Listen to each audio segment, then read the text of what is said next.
ولی تماشاوان اینجا برو ملکه تایبتر دم باش بگمان امرو برپس بالاکانی عراق سردانی هریمی کردستان کردوه لوان سروکمار عراق سردانی شهری سلیمانی کردوه لمان کدا وزیری برگری عراقش سردانی شهری اولیری کردوه لگل وزیری پیشمرگی هریمی کردستان لمان کدا دوات لگل سروکی حکومت هریمی کردستان بریار بو که کوبونوا انجام بده سردانی برپس بالاکانی عراق لیساده با هریمی کردستان که پیچوانی جاران هم پیچوانی کتایکانی کابینه مالکی بو که بردام لیره سروکی حکومت هریمی کردستان شانده بالاکان هریمی کردستان سردانی بغداد کردوه چونیتی چاره سر کنه و کشانه کنه بالام کشکان زختر بونه چاره سر نکراون لیسا دا پیچوانه بوده و سردانه کن فرمون سروکی پارلمانی ام خلی عراق چند جار سردانی هریمی کردستان کردوه برپرس بالاکان لام چارچوبه زور جار باست و شکری که کشکان چاره سر برو چاره سر برون سروکمار عراق لکنگری که روزمانسی لشاری سلیمانی علی گوتو بش که اوتو قناقی پراکتیکیه و اوشانه که اوتری به پراکتیکی کشکان استخری که چاره سر کرین سروکی حکومت هریمیش دوینه له لیروتی که قیرانی نهاتنی موچه و بجل هریمی کردستان لام بغداد برای چاره سر کردن اروا بو اما و چندین پرسیتر اسدو میان مال استودیو دکتر بایزید حسن اندامی خلی پیشوی پارلمان عراق هر وها دکتر کاوا رضا مامستای زانکو لگلمان بخیر بین ولی دکتر بایزید لبارستان و دست بیکن بحکم ما پیشتری شر اندامی خلی پیشی پارلمانی عراق بزرگ نزدیکی لو روشوی لبغداد گزاری بتایبتی چونیتی تعامل کردنی کرد لسر پرسنت توی کان لبغداد پیتوای ام سردان گرمکانی است ام شیوه سیاست کردنی سرکرداتی سیاسی کردستان لگل بغداد بتوانه که شکن برای آراسی چرا سببه خوی سردان کان گرم نبون او سردانی بررس روی کمر با کردستان کاتو سلیمانی و بکار خنان لگر بکار با صفتی رسمی یعنی و کسر کمر ناتو با سلیمانی ام زراتو لوانه بلین امروز ام لگل مکتبی سیاسی و لوانه لگل بررس کردن شوانش کوبیتو لوانه لگل لانکانی سیاسش کوبیتو هر واحدنی هر وا كم سردانه بالرسمي وزيري برقري عراق برس خالد عبيدي كاتوا بو هوليركا ولا قال وزيري بيشمركا كوبوتو ايش بو اويا كدلباسي وان كردو جوريا مانجيه لنيوان حكومه وزاره برقري عراق ولا قال وزاره بيشمركا ميكروسانو هروا دلباسي وشان كردو كواتشار سري تشي بيشمركا كخوي لموتشو ولا تشكو اشتانه دا دبينيتو من بما لوانيه امر بياني زاتر برسكاني عراق بين ايش بونيكيا اويا كوا دەستگایەکەوە پێ دەڵێن دەستگای تۆژینەوەی ڕۆژهڵاتی ناوەڕاست کە دروست کراوە لە کوردستان بەیانی ماوەی دوو ڕۆژ کۆربەندێک دەکات ئەوەی کە هەم بەرپرسە عێراقیەکان بڵێن لە سەرۆکی پەرلەمان و بڵێن سەرۆکۆمار و جێگرەکانی پەرلەمان و سەرۆگەنجومەنی وەزیران و زۆر لە بڵێن بەرپرسە باڵاکان عێراق ئەوانش دێنە هەولێر و بۆ ئەو کۆبوونەوەیە جا لەوانەیە ئەمڕۆ بەیانی کە گەرم بێ کەواتام کۆبوونەوە کۆتواڵی بەوە نییە کە لەگەل بەرپرسەکانی هەرێم گوتو بێژ بکەن بچون چارە سەرکردنی کێشەکان بەوە نییە خۆی وەکو بزانم ینی ئەو بەرپرسانە هەمویان دێن بە هەولێر بۆیکەوە لەو کۆربەندە لە بەرویکەوە ئەوانش بانکێش کراون دێن لەو کۆربەندە بەشدار دەبن بەڵام زۆر جار هەیە کە لە کۆربەندێکدا گفتوگۆی لابەلا دەکرێت دەبینیکەوە ئەوانش ئەنجامێت دەکە وەکو بڵێن لە 5 ئازاری 1975 لە مؤتەمەری ئۆپێک لە کۆنگرەی ئۆپێک لە جەزائیر کەوا هەر لابەلا هەواری بەمەدێن توانی سەدام حوسێن و ڕەزا شا کۆبکاتەوە کەوا ئیتیفاقی کەواتە بەبەردی دوو جۆرەکە کۆژن بەم شێوەیە دەتوانم بڵێن لە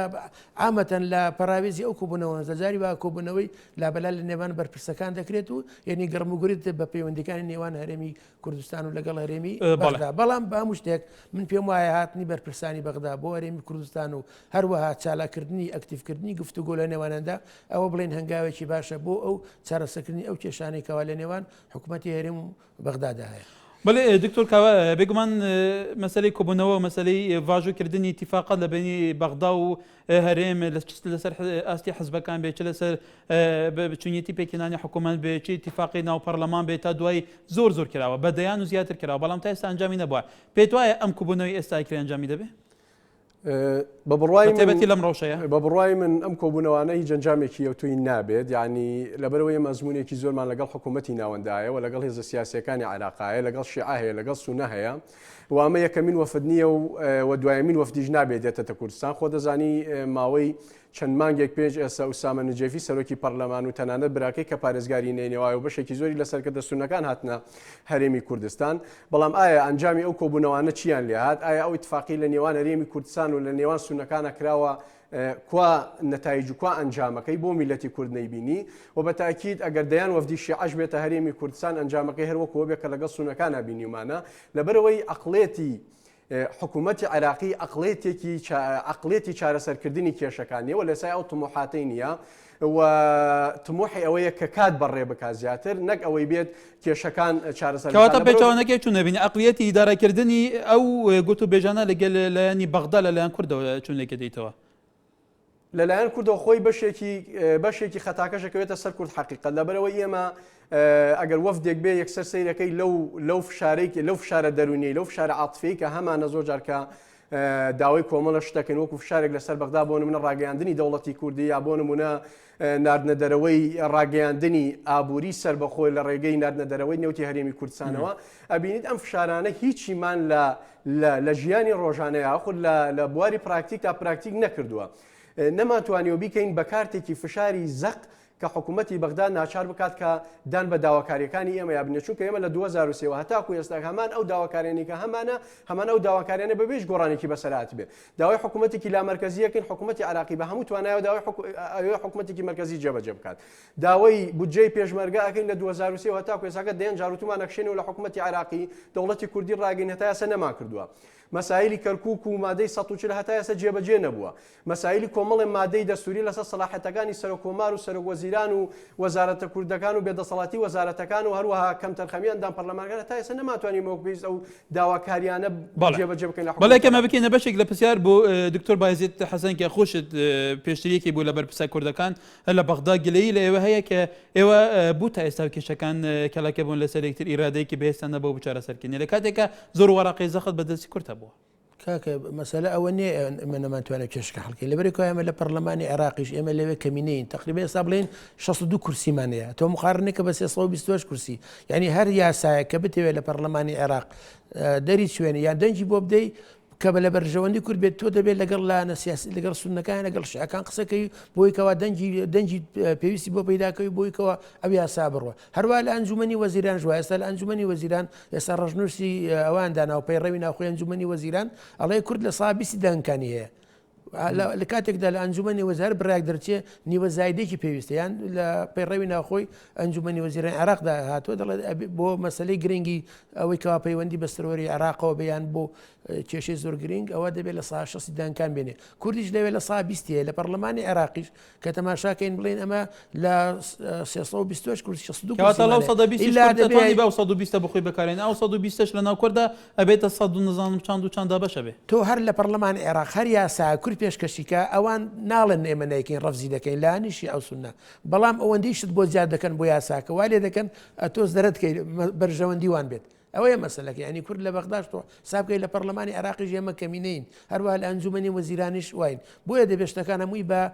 توافق بکرێت بە توافق بتوانین لەگەڵ لایەنەکان قەنەعەتیان پێ بکەین کەوا بڵێن دان بەو یاسانە یا دەنگ بۆ یاسان بدەنکەوا لە بەرژەوەندی ئەو تەوافقاتە چۆن نەکرێت ئەو تەوافقاتە زۆر جار وەکو دکتۆر کەواڵێ مەسەلەی مجاملات و مەسەلەی لە ژێر کۆمەڵی قەیرانە سەرکردایەتی کوردە تەنازلی زۆر باکە ئایا ئەو تەوافقات کێوایەکەن لە گەلایەنەکانی تر ئەو تەوافقات لە پێناو پاراستنی بەرژەوەندی هاوبەشە ئەوان زۆرترین شت بوو ئەوان کەمترین شت بوو ئێمە خۆی دەبێت لە پێناو بە پاراستنی یا بەدەستێنانی بەرژەوەندەکانی کوردە بە دەرەجە یەکەم دەتوانی کە تۆ لەسەر یاساک ڕێکەوی بەشی تۆشی تیابێن لە حەقی خۆت تەنازول نەکەی و هەروەها بڵین بەرژەوەندی ئەوان شتە بێ جینا یاساکان بۆ ئێستا بڵین یاسای بڵین ئەنجومەنی فیدراڵی تا ئێستا نەڕۆی یاسای نەوت و گاز نەڕۆیە بۆ یاسای نەوت و گاز نەڕۆیەوە لەبەری کۆ بڵین لایەنی عەرەبی پێیان وایە کە دەبێت مەسلەی بەڕێوەبردننی یعنی ئیدارەکردنی نەوت و گاز لە عێراقدا بەدەست ناوەند بێ بەڵام کە تەماشاکەەوە پێچەوانەی مادەی 12 دەستوری عێراقا کە دەڵێ هەرێم و پارێزگانی کە نەوتیان هەیە ئەوانش دەبێت بەشدار بن لە ئیدارێنە وابێت دەسەڵاتەکە هاو بەشەوەتە لە باری نەفتاوی هەرێمەکە یاسای و دەستوریە من پێم وایە جارێ یاسای نەوت و گاز دەرنەچوە بەس یاسای نەوت و گاز هەرێمی کوردستان دەرچووە یعنی نەوت مادێکی زۆر مەترسیدارە لەبەرەوەی کەوە تۆ تەماشاکە ئەو وڵاتانەی کە نەوتیانەیە و بەپارەی نەوتەکە خەڵکەکە دەژێن ئەو حکومەتان هەموون حکومەتی دیکتاتۆرین چکە ئێستا بڵێن لە ئەوروپا تەماشاکە چکە حکومەت بە بازی خەڵک دەژیا خەڵکە دەنجیانێ دەتوان محاسبەی حکومەتکەن بەڵام ئەو وڵاتانێکەوە نەوتیانەیە یا دیموکراتی لێنیان زۆر کەمیلێرەش لە 8 ساڵی ڕابردوو کە حکوومەتی عراق دروست بووە لە ساڵ 1920ەوە کە تەماشاکەین هەمیشە نەوت بەکار هاتووە داهاتی نەوت بۆ ئەوەی بیدەن بە چەک و دژی کورد بەکاری بێن ئیلا بڵین لەوە ساڵی 2023 ئێستا بڵین لە سا حەفدا بودجەکە دێ بەڵام بەداخەوە کەواتە ئیدارەکردنی مەلەفی نەفت دکتۆرێکە بە تهدید جای پرسیارین بدەیتەوە ئیدارەکردنی مەلەفی نەفت لە کوردستانە تا چەند ئیدارەکردنێکی منطقەیە لە چارچوێی پاراستنی خەڵکی کوردستاندایە من پێم وایە کورد حەقی هەیەکەوە ئیدارەی نەوتکە بەڵام دەبێت ئیدارەکەی شەفاف بێ بەغداش ئاگای لێ بێت و بزانێت چی دەکەین هەروە ئێمەش ئاگامان لە ئیدارەی بەغدا بێ بەڵام بەداخەوە ئێستاوانە ئێستا بڵین لە بەغدا کۆمپانیای سۆمۆ هەیە ئەوەی کەوا نەوتی عراق هەموو دەفرۆشێ ئەو کۆمپانیا مخەوەلە لە عێراق نەوت هەمووی ئەو دەیفرۆشێ بەڵام ئێستا ئێمە بڵێن لە یاسای نەوت و گازی کوردستان کۆمپانیای کومومەن هەیە تا ئێستا ئەو لیژنەیە کەوا ئەو کۆمپانیای سۆمۆ بەڕێوە دەبایان ئیشەکانی دەکات کە سەرۆک و لیژنەکەیە تا ئێستاوە بڵێن ح ساڵە ئەوە ساڵە کە یاسای نەوت و گاز دەرچووە تا ئێستا لە پەرلەمانی عێراق دەبێت بۆ ئەو لیژنەیە و سەرۆکەی لە پەرلەمانی کوردستان دەنجی بۆ بدرێت تا ئێستا یاساکە لە پەرلەمانی کوردستان دەنجی بۆ نەدراوە کە تەماشاکەی لە ڕۆژە باسی ئەوە بووکە دەڵێ فەرعێکی کۆمپانیای سۆمۆ لە کوردستان دەکرێتەوە بەڵام بۆ بووکە وەزیری سامانە سروشتەکان ڕەدی داوتی ئەو کۆمپانیانەکە بەڵام ئەگە ئێستا هات با و کۆمپانیای کۆمەمان لە کوردستانە باە ئێمە دەمانتوانی لە ڕێگەی ئەو کۆمپانیاوە دەبوو بە کۆمپانیایکی ڕسمی و کە پەرلەمان دەنجی بۆ ئەندامەکانی داوە نەوتی فرۆشبا دوا بە بەغدامان دەگو فەرموو ئێمە تەماشا حسابەکە بەڵێ دکتۆر کاوایکەرمە بین پرسی نەفت لە ئێستادا زۆرترین قسە باسی لەسەرکە بێگومان لە سەراسی دنیا هەر وڵاتێ بتوانێت لە ئێستادا تاقا وەزە بوو بازارەکانی جیهان دابیم کە وڵاتە پێشکەوتێکی زۆر بخۆیە بینێ بەڵام ئەو فلتەرانە و ئەو شێوەی ئەو سیاسەتە و فۆرمای کە حکوومەت یاریمی کوردستان لایەنەکان یاریمی کوردستان ئیشی لەسەرەکەن لەسەر پرسی نەفت تا چەند فعلەن وایە کە یاریمی کوردستان جێگەی سیقە بێ جێگەی ئاعتیبار بێ لەلایەن وڵاتە زلێزەکان بە تایبەتی وڵاتانەی کە احتیمام بە بوارەدەن خۆی یەکێک لەو خاڵە سەرکەوتوانەی کە حکوومەتی هەرێم حقیقەت ناوێتی مەسایلی ئەوە بووە کە توانوێتی شەریکە گەورەکانی دنیا کۆمپانیا زەبەلاحەکانی دنیا بێنێت لە بواری نەوت تا لە هەرێمی کوردستانە کار بکەن لەبەرەوەی ئێمە بۆ نمونە شای ئێرانمان هەیە شای ئێران قسەیەکی زۆر مێژووی هەیە لە یادداشتەکانی ئاباسیەکات ئەڵێ ئەگەر بواە و من نەوتی ئێرانم بخست بایەتە ژێر دەسەڵاتی کۆمپانیا بریتانی و ئەمریکەکانەوە بە تاکید هەتاکو ێساکەش حکمی ئێرانمە کرد بەڵام ئەڵێ لەبەرەوەی من ئامادە نەبووم نەوتی ئێران بخەمە ژێر دەسەڵاتی کۆمپانیا زەبەلاحەکانی بریتانی و ئەمریکاوە بۆیە ناچار شار بە دەریان کردم و دەریان کردم و لە غەریبیا سرم نایەوە بۆیە یەکێک لەو خاڵانەی کە زۆر مهمە حکوومەتی هەرێم ئەوەیە کە توانویەتی بەرژەوەندی شەریک و کۆمپانیا گەورەکان ببەسێتەوە بە هەرێمی کوردستانەوە بەڵام ئەبێ ئێمە مەساڵحی کۆمپانیاکان ببەسینەوە بە مەساڵحی هەرێمی کوردستانەوە ڕێژەی ئەو قازانجێکەوە کۆمپانیانەیەکن ئەبێ ئەگەر هەر نەبێت تۆزی زیاتریش بێت لە چاو شەریکات و کۆمپانیاتی عالمیە لەبەرەوەی ئێمە تۆزێک هەرێمێکین دەوڵەتێک نین کە تەعاملیان لەگەڵا بکەین ئەبێ ئەوە لە بەرچاو بگرین شتێکی تر هەیە داهاتی نەوت لە هەرێمی کوردستانە تاکو ئێساکە داهاتێکی دیار نییە بۆ نمونە جارێڵە لە تورکیا دامناوە جاڵەر بەشێکی لە ئەمریکا جارە فرۆشتمە ئیسرائیل جارە فرۆشتمە هیندستان جارێڵە فرۆشتمە هۆڵندا یعنی عادەتەن هەرێمی کوردستان نەیتوانیوە استراتیژێکی نەوتی درێژخایەن دروست بکات بۆ من بۆ ماوەی 20 ساڵیکە ئەتوانم چی لەو نەوتە بکەم لە حاڵەتی دروستبوونی دەوڵەتی کوردیا من ئەم نەوتەی منە لەگەڵ ئەم کۆمپانیانەیە چی بەسەرا بێت چونکە لە هەندێک شوێنە پشتی ئەم کۆمپانیانەیە زیاتر لە 120 کەواتە ئێستا گەورەکەش لەمانیە وەکڵێن کورد کە نەخشارەگانیە استراتیژنیە بوو تەعاملکردنی سیاست علاقەتە دیبلۆماسیەکان ئەگەر بۆ نەفت پرسێکی گرنگی وەکو نەفتی استراتیژە نەبێ پێت وایە هیچ بنەمایەکۆیش دەستکەوتێک دەبێمە بە بڕای من نابێ بەو شێوەیە یەک حقیقەتت پێ بڵێن بۆ ئاگاداریت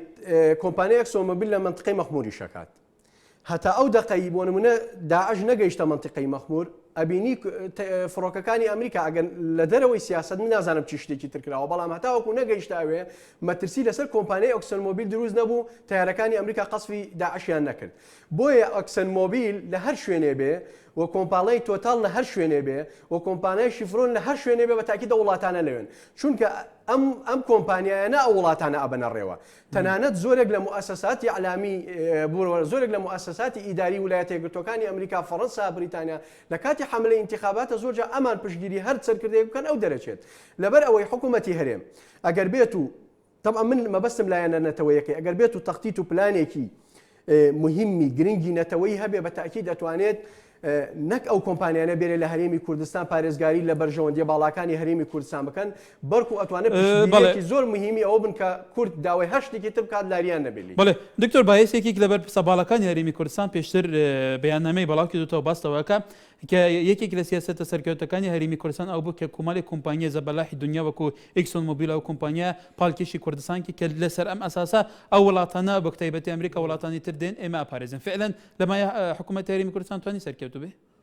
حکوومەتی کوردستانەوەیکەوە زیاتر لە 50 کرێبەستی کردو تقریبا لەگەڵ 17 کۆمپانیای 34 وڵاتەوە بزانم مەگە غەڵەت نەبم هەروە پێم وایە یعنی کە حکوومەتی هەرێمی کوردستان بڵێن گرێبەستی نەوتی کردو و بڵێن نەوتی دەرهێناوە ئەوە شتێکی باشە بەڵام گرنگترین خاڵ ئەوەیە کە داهاتی نەوتەکە دیار بێ پرۆسەکە شەفاف بێ تەمانێکێک لە کێشەکانی نێوان بەغدا و هەرێمی کوردستان ئەوەیە کە بەغدا داوای دەکاتەوە پارەی ئەو پارەیەکەوە بۆ کۆمپانیەکان سرف دەکرێت بە چ ڕێگایەکە ئایا چۆن سرگا تا بەغدا دەڵێ من ئامادەم پارەی کۆمپانیەکەم دەمەوە بەڵام بە مەرجێک ئەو پسولانە ئەو فاتورانە ببینم کەوا ئەو پارەی بۆ کۆمپانیانە پێوەکرا بەڵام لایەنێکیشەوەکەوە بەغدا چای بۆ هەڵ نایەکەوە بڵین لە کورد بتوانن نەوت دەربێنێ و نەوت بفرۆشێ ئەوە لە لایەکی مەسەلەکەی بەڵام من پێم وایە دەرهێنای نەوت لە کوردستان و بۆ پرۆسی ئێستاەوە شتێکی باشە بەڵام بەستەوەی لە هەنگ بانکی تورکایە حاڵکە بانکی تورکیا ئەم داهاتە لەوێ دانرێ بەڵێ وا دەڵێن ئێستا بڵێن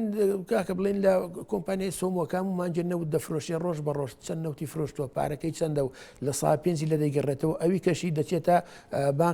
بانقی احتیاتی ئەمریکا و لەوێ دادەندرێت بەڵام نازانین ئەو بانقە پێڵم بانکی هەڵک لێرە ئایا حکوومەتی هەرێمی کوردستان تا ئێستا هیچی دەرکردووە هیچ بەیانێکیا بڵین وەزارەتی سامانە توریستەکان بڵێ ئەو مانگە لە یەکەم ڕۆژەوە تا سێم ڕۆژ چەندم نەوت فرۆشتە و پارەکەم بە چەند فرۆشتە و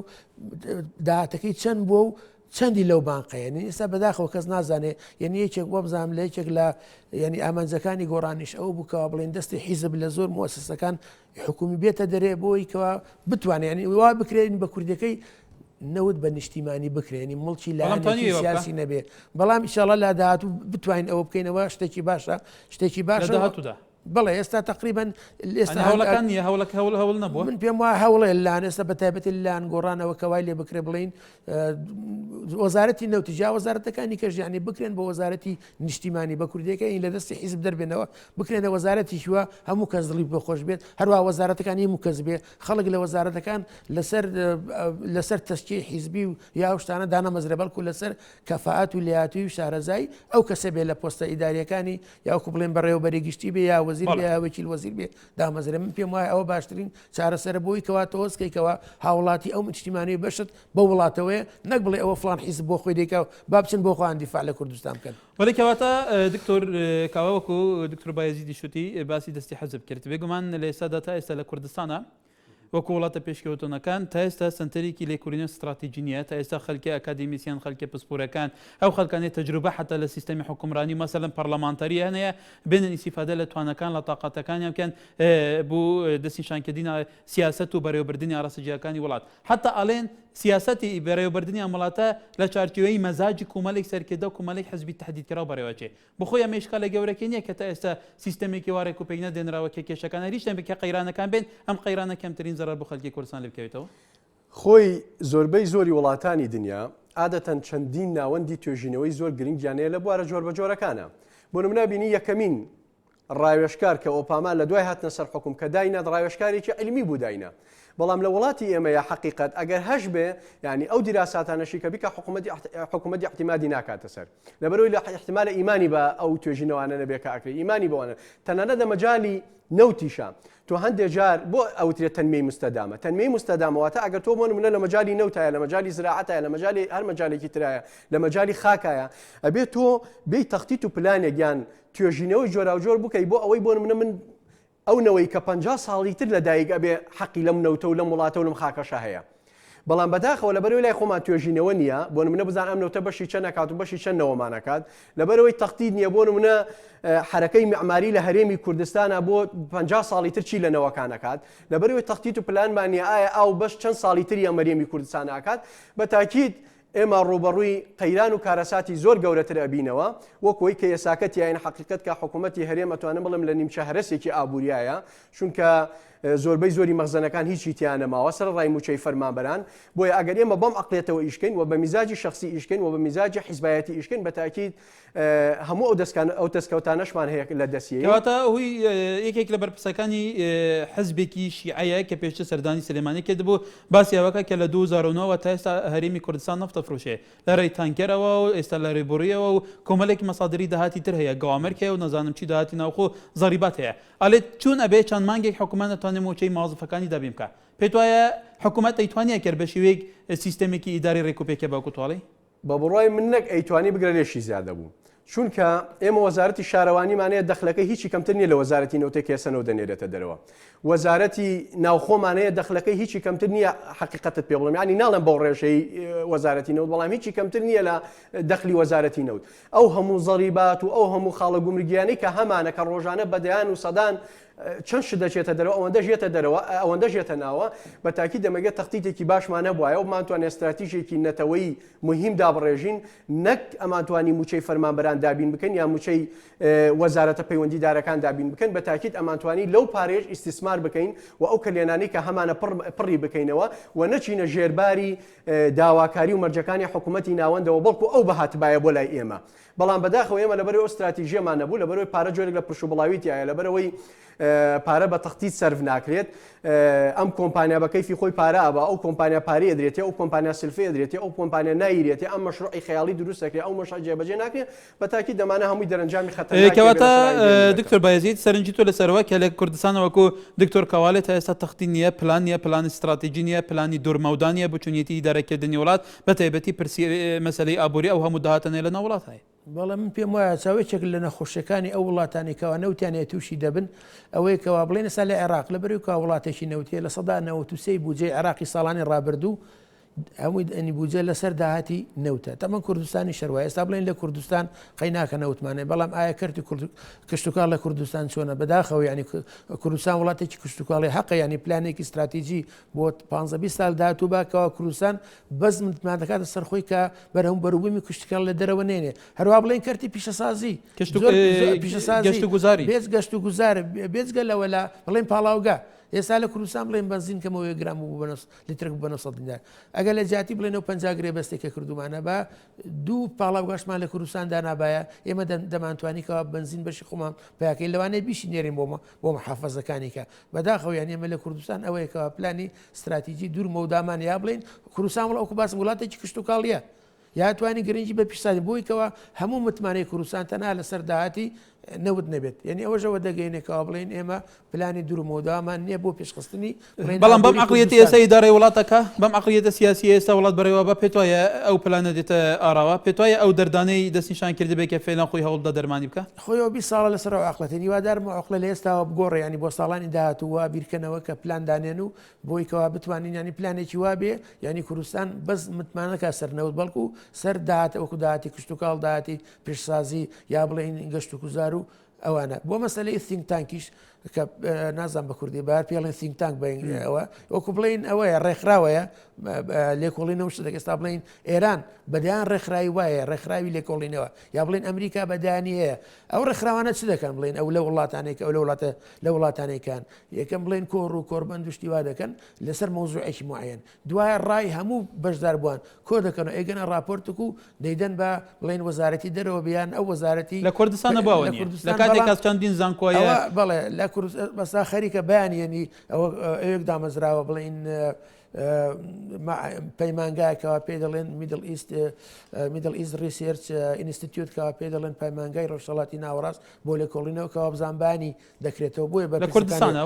لە هەولێر دەکرێتەوە بەڵێ دانراوە بەیانی افتتاح دەکرێت ئەو think تانکە هیوادارم میکەش بکرێتەوە شتێکی کەشەیە ینی کە ئەو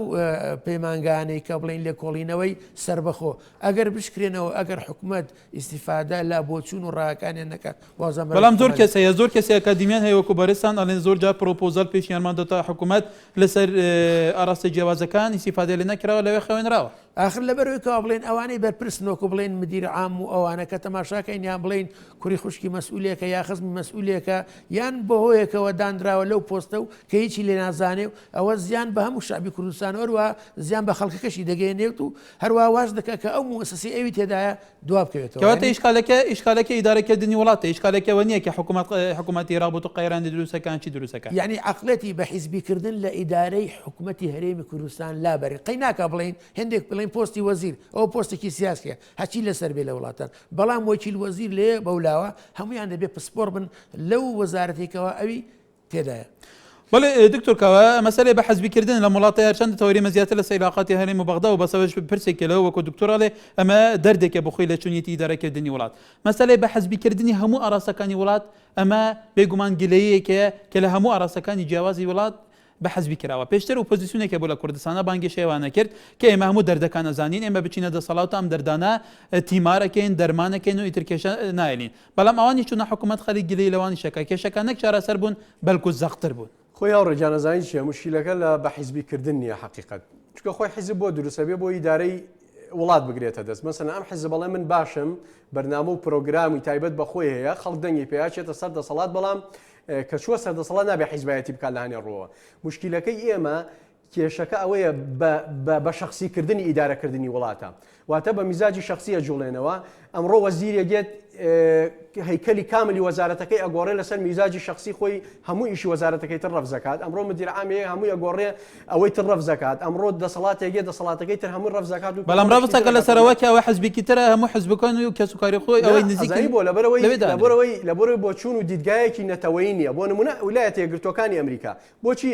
ویلایەتە یەکگرتوەکانی ئەمریکا وەکیلی دایمی هەیە وەکیلی دایم یعنی چی وەکیلی دایم واتە بۆ نمونە ئەگەر من وەزیری خارجیم وەکیلی دایم وەزیری خارجیەمە ئەگەر هەشتا حکوومەت بگوڕێ ئەو وەکیلە ئیداری حکوومەت و ئیداری وڵاتەکەم بۆ کات زۆربەی کات ئەوەندەی سەرۆکی وڵاتەکە ئەوەندەی بۆ نمونە ئۆپامایە مەسا ئەوەندەی مێرکل ئەتیمادیان لەسەر وەکیلە دامەکەی ئەتیمادیان لەسەر وەزیرەکە نییە حقیقەتت پێ بڵم لەبەرەوەی بۆ ئەم کۆمەڵێک دەستگای مهمی توێژینەوەی جۆرە بەجۆ لە بواری ئابووریا لە بواری سیاسیا لە بواری بیئە لە بواری کشتتوکاڵە لە بواری پیشەسازیە دامیەکان لە بواری سیاسەتی خارجیە دۆنالد رامسفیلد کاتی خۆی کە توێژینەوەی دکتۆراکەی لەسەرەوە بوو ئێمە چۆن بتوانین ڕۆژهەڵاتی ناوڕاست مەشغوڵ بکەین بە خۆیانەوە لە جامعەی لە یەکێک لە جامعەکانی ئەمریکا چۆن ئێمە ڕۆژهەڵاتی ناوڕاست مەشغوڵکەین بە خۆیانەوە حکوومەتی ئەمریکا یەکسەر هات وتی کاکە گیان تۆوەرە قابلی بۆی بکەم بۆ وەزیری خارجی بەڵام لای ئێمە بەداخەوە کابرا سناعی تەواکردنەوەی کات بۆ بە وەزیری بۆ نمونای کات بە وەزیری تەندروستی مەسەلەن زراعی تەواکردنەوەی کات بۆ وەزاری ئەوقاف یعنی شتیوان نییە لە هیچ وڵاتێکی دنیاە بۆیە ئەوەندەی بە تەخەسوساتەیە لە کوردستانە بەڵامی ئیسیفادە لێ نەکرێت کاکە هەمووی حەسحەسە و خزمایەتی و دۆسایەتی و برادرایەتیە تۆ نابێ ئەمانە بکەیت خەڵک لەسەر بنەمای کەفاءە لەسەر بنەمای کەواتە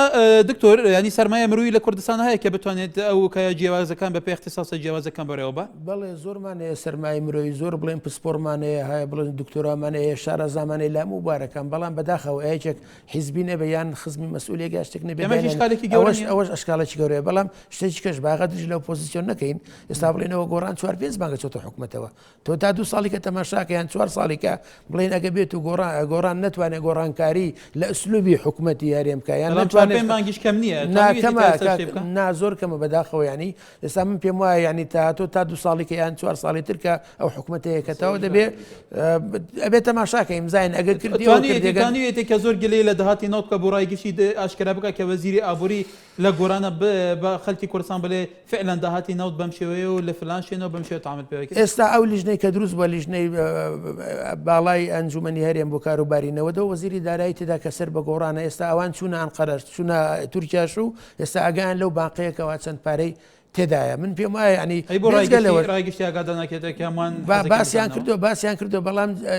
جارە زوێ ینی جارێت گۆڕان دیارە ئێستا لە چاو جاران دیارە جاران بانقیش نەبوو هیچ نەوە بەڵام ئێستا تقریبان دیارە لە بانقێکە و کەوا بڵێن ئەو لیژنە یاریێمی بۆ کاروباری نەوت و غاز بڕەکەشی دیار دەبێت کە وردەور دەبێت بڕەکەشی دیار بێ بەڵام ئەگە بێت و دەنگ بۆ ئەو کۆمپانیای کۆمۆ بدرێ و هەروە سندوقێکە پێی دەڵن سندوقی داهاتەکانی کوردستان ئەویش لە یاسای نەوت و گازی کوردستان داهاتوە ئەبێ و سندوقە دروست بێ داهاتی هەرێم نەوت کە چەند دەفرۆشتێ بێتە ئەو سندوق هەروە لە یاسای نەوت و گازی داهاتوە دەڵێ هاوڵاتیان بۆیە بزان ئایا چەند پارە لەو سندوقەدایە چەند داهاتی نەوت لەو سندوقەدا بەڵام جارێکا وەبزانام جارێ زوویە ئەتۆ بڵە معارەزە بڵێ هیچی ئەم پۆزیسیۆنەکە حکوومەتی مەلەنێکە دوای 26 ساڵ ئەڵێن ساوایە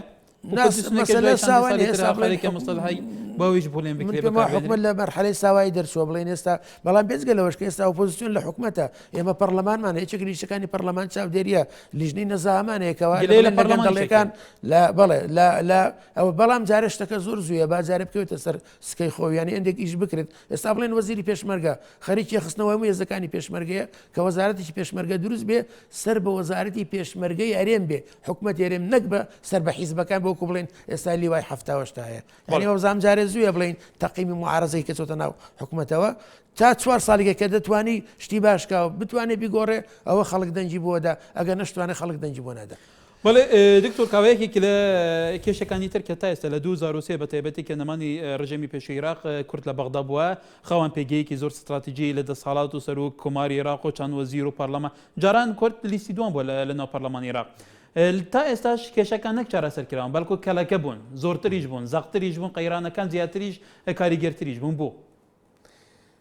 لەبەرەوەی عادەتەن تۆ هەر شتێک ئەگەر ئەمڕۆ چارەسەرێکی بۆ نەدۆزیتەوە چارەسەرێکی ئانی هەبێت تۆ بۆی نەدەستەوە بە تاکید ئەم کێشانە کەڵەکە بن وەرمە ئەگەرێمە کاتی خۆی لەگەڵ حکوومەتی عراقیە کێشەی کەرکووکمان چارەسەر بکرد با ئێستا دڵنیا بە کێشەی پێشمەرگە و کێشەی نەوتمان نەبوو حکوومەتی عراقی مەمنونی ئێمە بوو ئاهات بۆ لای ئێمە ڕێکەوتنی لەگەڵ ئێمە یامۆرەکە دەوی کاکە هەر شتێکتانەوێ وەکو ئەوەی کە کامیرۆن لە سکۆتلەندا کردی هەر شتێکتانوێت تەنها لە ئێمە جانەبوون ئێمە ئامادەی هەموو شتێکین بەڵام ئێمە هاتین لە جێەوەی باڵێن حقیقت بە مەسایلی خاکەوە بڵێ بە مەسایل لە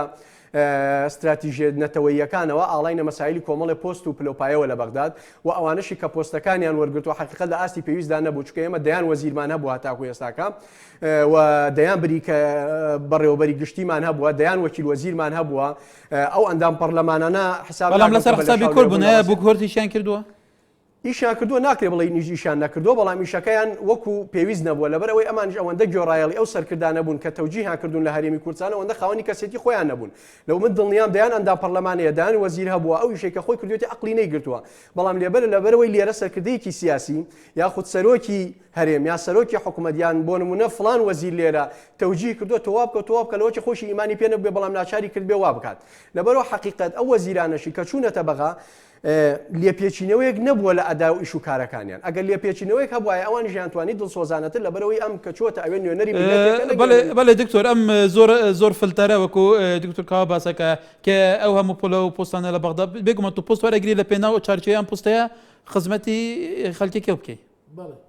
خۆی وایە خۆی مادەی 105 دەستوری عێراقی مەسەدەوە باسیەوە دەکا کە دەڵێ دەبێ لە حکوومەتی ئیتیحادی هەموو لایەنەکانی عێراق بە گوێرەی کە هەموو بڵین پێکاتەکانی عێراق بە گوێرەی ژمارەی دانیشتوان بەشداری لە حکوومەتکە بەڵام کە تۆ وەزیری حکوومەتی فیدراڵی دەتوانین لەوێەوە لە ئەگە بتوانانی خزمەتی کوردستان بەڵێ دکتۆر دیارە هێمن محمود پەیامنێرمان لە شاری سلێمانی ئەو کنگرەی ڕۆژنامەنووسی مەکتەبی سیاسی کە نیشتیمانی کوردستانەیە بەڵێ هێمن ئەم کاتەوە باش بەڵێ هەکار بڕیارە چەند خولێکێکی تر کۆنگرەی ڕۆژنامەوانی لێپستراوی دەستەی کارگێری مەکتەبی سیاسی کێتی نیشتیمانی کوردستان مەلا بەختیار ببەستێ ئامانجی کۆبوونەوە کۆنگرە ڕۆژنامەوانەکان و خۆیان دەڵێن ڕوونکردنەوەی لەسەر ئەو سەردانەی یەکێتی نیشتیمانی کوردستان کە وفتێکی باڵای چووە بەغدا و لەگەڵ لایەنە سیاسیەکانی ئەوێدا کۆبووەوە ئەم کۆبوونەوەی یەکێتی ڕوونکردنەوەکەی لەسەرەوەیە کە چەند لایەنێکی سیاسی ڕایانگەیاندبوو کە ئەم کۆبوونەوەیە لە کاتێکدا بۆ کە لە ئێستادا وەفدی کورد بە نیازە بچێتە بەغدا هەشتەن هێشتا کاتی سەدانەکەی وەفدە کوردیەکە ڕوون نییە ئەم وەفدە کوردی کە هەرێم دەچێنێت سیروان بارزانی سەرۆکی حکوومەتی هەرێمی کوردستان سەرۆکاتی دەکات نیگەرانی لایەنە سیاسیەکان لەوەدا بوو کە وەفدێکی هەرێم کە وەفدێکی حکومی دەچێتە بەغدا بۆ چارەسەرکردنی کێشەکان بەڵام لە هەمان کاتە وەفدێکی حیزبی هەیکەتی نیشتیمانی کوردستان چۆتە بەغدا کۆنگرەکە بۆ ڕوونکردنەوەی لەسەر ئەو سەدانەی وەفدە باڵاکەی مەکتەبی سیاسی هەیکەتی نیشتیمانی کوردستان چەند خولەکی تر دەست پێ دەکات کە بڕیار وایە کاتژمێر 4 کۆنگرە ڕۆژنامەوانەکە بەڵێ من ئێمە لە کاتی دەستپێکردنی کۆنگرە ڕۆژنامەوانێکدا دێنە لای ئێوە و دەیگوێزینەوە بەڵێ سپاس بەڵێ دکتۆر بایزیت چۆن نیشان دیەکەتی نیشتیمانی کوردستان ئەڵێن ئێمە وەکو حەزب چوینە بەغدا و سەردانمان کردووە زۆربەی لایەنەکانی تر گلەیان کردووە ئەی سەرنجی بەڕێستان وەڵام من پێم وایە دوو لایەنە لایەنێکیان کە یەکێتی وەک یەکێتی نیشتیمانی کوردستان چوو بێتە بەغدا وەکو حیزبێک لەگەڵ لایەنە سیاسەکان کۆ بێتەوە ئەوە لایەکە بەڵام ئەگەر لایەنێک کە وەکو بڵێن چوو بێت بڵێن لەگەڵ لایەنەکانی کە مفاوەزەکە لەسەر کێشەکانی کورد بەبێوی کاوە لایەنە کوردیەکان بزان ئەوە شتێکی باش نییە بەڵام من پێم وایە لەوانەیە بۆی خۆیان چوو بن بەڵام ئەگە بێت و هەز لایەنێکی هەچ حیزبێکی سیاسی بچێتە بەغا لەگەڵ مەسئولەکانی بەغدا دانیشێ بەبێ زانینیا بەبێ ئاگایی لایەنەکانی تر لەسەر کێشەی کورد من پێم وایەوە زانیە بەڵام بۆ مەسلەی حیزبیکە حیزبێک چۆ لەگەڵ لایەنە سیاسەکان دانیشتووە ئەوە حەقیقوانە بەڵام ئەوەیەکەوە بڵین یەکڕزی کورد دووبارێکی تێنە بەڵێ دکتۆر کاکە زۆر بە کورتی ئایا کورد ئێستا یەک ریزێکە زۆر جاڵێن ئێمە ئێستا یەکی ریزین و ئێمە لیژنەی باڵای دانوستانمان هەیە لەگەڵ بەغدا ئەوەی لەسەر ئارتە بینێ بە بڕوای من هیچ کاتێک وەگە ساگە کورد ئەگەر لە ئاستی ناوخۆی هەرێمی کوردستانە بیکەین ئەوەندە حقیقت ئەگەر لە دەستگای عەلامیەکانیانەوە سەیری بکەین ئەوەنە نایەک ریز نەبووە حقیقەتت پێ بڵێم بەڵام لە پراکتیکە لەژێر سێبەری کۆمەڵێک دەستگای عەلامی جۆرا و جۆرە هەریەکان هجومات بۆ سەر یەکتری دەست پێکەن و هەریەکان بە شێوەیەک لە شێوەکان کار لەسەر کەمبوونەوەی چۆن بڵێ ئاستی حیزبەکە ئاکات و کەواتە خەلف القەوالیجی کەروایە سیاستکردنی کورد ئێستا لە ساڵانی ڕابردوو باشترە کە تەماشاکەین بڵێن ئێستا هاوپەیمانی کوردستانی لە بەغدا دروست بکەم و حیزبەکانی بەیەکۆ کردوێتەوە ئێستا هەموو یەکڕانێ بەڵام پێشدا بڵین دەورەیەکەمی پەرلەمان وانە بۆ حیزبە بۆ خۆی بیا منافەسی بینی خۆیان بەڵام ئێستا دیارە ئێستا بڵین کە ئەو بڵین ئەو وەفدی کوردستان کردێتە بەغداش بڵین لەوانەیە بەرپرسەکانی مولانەکانی لەگەڵ بێ ئێستا وەزعی کوردستان و یەکڕیزیەکە باشترە وەکو ئەوەی جارە دکتۆر بایزێت حەسەن ئەندامی پێشووی پەرلەمانی عێراق هەروەها دکتۆر کاوە ڕەزا مامۆستای زانکۆ زۆر سپاس بۆ ئامادەبوونتان بەڵێ تەماشاوەندی نیجار و مەڵەمە تایبەت بوو لەسەر ڕەوشە هەرێمی ئانکۆ پرسگیرێکی نابینە هەرێمی بەغدا گەلووە بەرپرسێن بڵندێن بەغدا سەردانە هەرێمی دیکەن هەیە چەندی ئاریشا چارەسەر دەبێت هەتا بە گەشتێکی دن دەخوێر و خەشیان دابێت